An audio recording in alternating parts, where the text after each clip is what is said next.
Hi, welcome back to our YouTube channel, and today we will be discussing about the Kagandahan Bill, okay, or House Bill number 5474, and this was authored by the Akbayan Representative Chel Jokno, Percy Sendanya, and Dada Ismula. So the Kagandahan Bill, this was derived from the case decided by the Supreme Court way back 2008, the case of Republic versus Jennifer Kagandahan.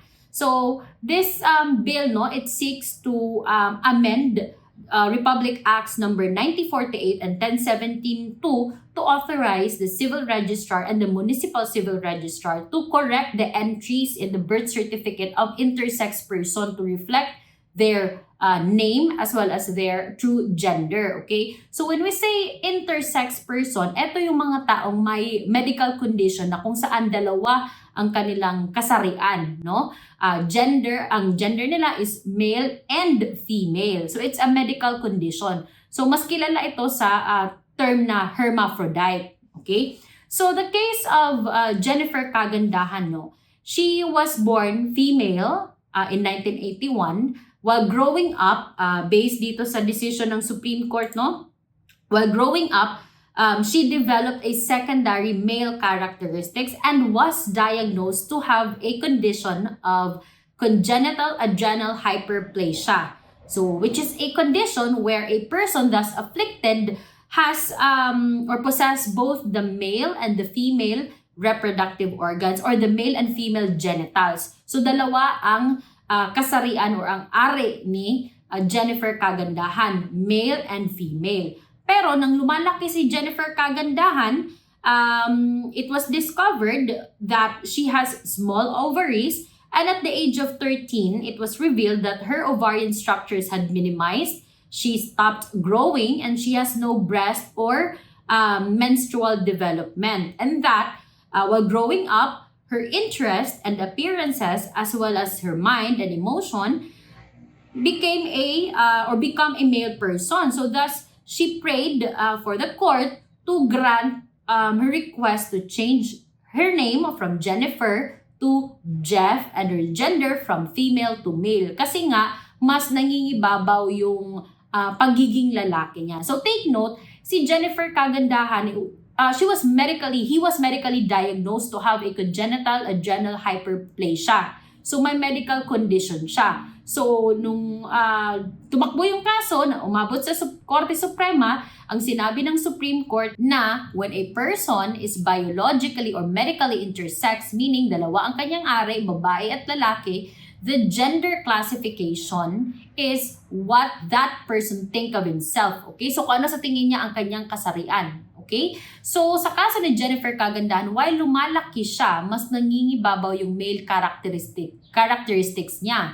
And in fact, sabi nga dito sa kaso niya, na mas madami or mas malaki yung na-produce na male hormones ni Jennifer Kagandahan compared sa female hormones. So, medically, Jennifer Kagandahan is considered as male. So that is why the Supreme Court granted his petition to change his name from Jennifer to Jeff and his gender from female to male. Okay? So sa kaso ni Kagandahan, pumayag ang Korte Suprema na palitan ang kanyang pangalan at ang kanyang kasarian dahil nga sa kanyang kondisyon. Meron siyang congenital adrenal hyperplasia. So now let's compare the case of Kagandahan to the case of Silverio versus Republic. Now take note that the case of Silverio versus Republic, this was decided in 2007 or a year before the case of Kagandahan was decided. So mas nauna yung kay Silverio kaysa kay Kagandahan.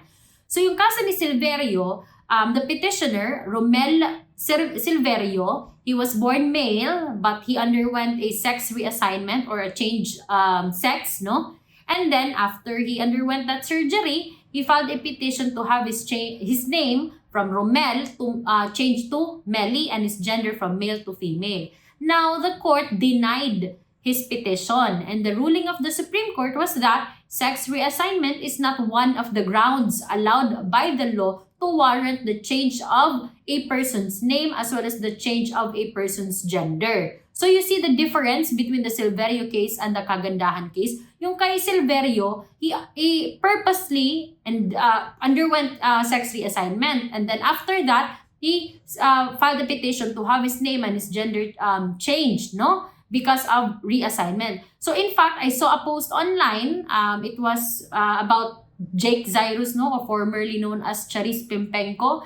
Charis also wants to change her name from Charis to Charles, since she underwent sex reassignment also. So is it possible? So according to the Supreme Court, under the Silverio case, it is not legally possible because sex reassignment is not one of the grounds allowed in order to grant a petition for change of name, and a petition to correct the entries in the birth certificate, no? So unless the Congress will enact a law that will allow sex reassignment to change or as basis to change a person's name or a person's gender, then baka yun pwede pag may bagong batas. Pero sa ngayon, wala tayong batas na pumapayag na palitan ang pangalan ng tao o palitan ang kasarian dahil sa kanyang sex reassignment. Okay? So, unlike sa kagandahan, grinant yun ng Supreme Court kasi may medical condition si petitioner, which is the congenital adrenal hyperplasia. So, you see the difference? So, again, I hope you learned something, and that's it for Let's Talk Legal with Attorney Zai.